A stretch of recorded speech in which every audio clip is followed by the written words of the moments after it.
কেমন আছো সবাই? রান্নাবাটি খুদে রান্নাবাটি সবাইকে খুদে রান্নাবাটিতে আরো একবার ওয়েলকাম জানাই। রুদ্র বাজার থেকে নিয়ে চলে এসেছে একটা বড় কাতলা মাছ। খুদে বটিটা দিয়ে কেটে ফেলবো এই সুন্দর কাতলা মাছটাকে আর ভাজা করে ফেলবো তাড়াতাড়ি করে খুদে রান্নাবাটি দিয়ে। তো রুদ্র আজকে তুমি কি রান্না করবে? বন্ধুরা আমি কিন্তু এই খুদে বটি নিয়ে এই বড় মাছটা নিয়ে বসে পড়েছি। এখন এই খুদে বটিটা দিয়ে আমি এই বড় মাছটাকে কি সুন্দর করে কেটে ফেলি সেইটা দেখো। ছোট বটি দিয়ে কেটে ফেললাম একটা বড় কাতলা মাছ।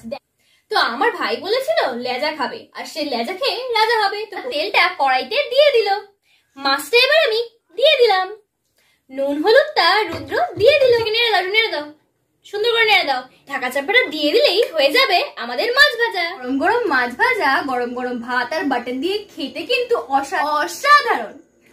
মনে আছে সবাই? কি হচ্ছে আইসক্রিম খাবে? এই গরমে রুদ্র কিন্তু প্রতিদিন আইসক্রিম খেতে চায়। শুধু শুধু কি বাচ্চাদের বরফের আইসক্রিম কিনে দিলে হবে? একদমই নয়, সেই আইসক্রিম থেকে হেলদিও হতে হবে। তাই জন্য আমরা নিয়ে চলে এসেছি আজকে ওয়াটারমেলন আইসক্রিম। তো দেখো আজকে আমরা রেসিপিটা বানাবো ওয়াটারমেলন আইসক্রিম। তো চলো রেসিপিটা বানানো যাক।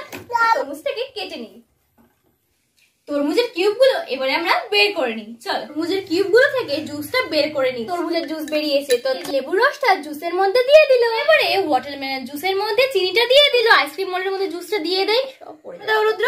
হ্যাঁ, কাঠিগুলো কিন্তু ভর্তি করে দিয়েছি। এবার এই আইসক্রিম মোল্ডটাকে আমি রেখে দেবো ডিপ ফ্রিজে 6 ঘন্টার জন্য। তারপরেই রেডি হয়ে যাবে আমাদের ওয়াটারমেলন আইস মোল্ড থেকে আইসক্রিমটা।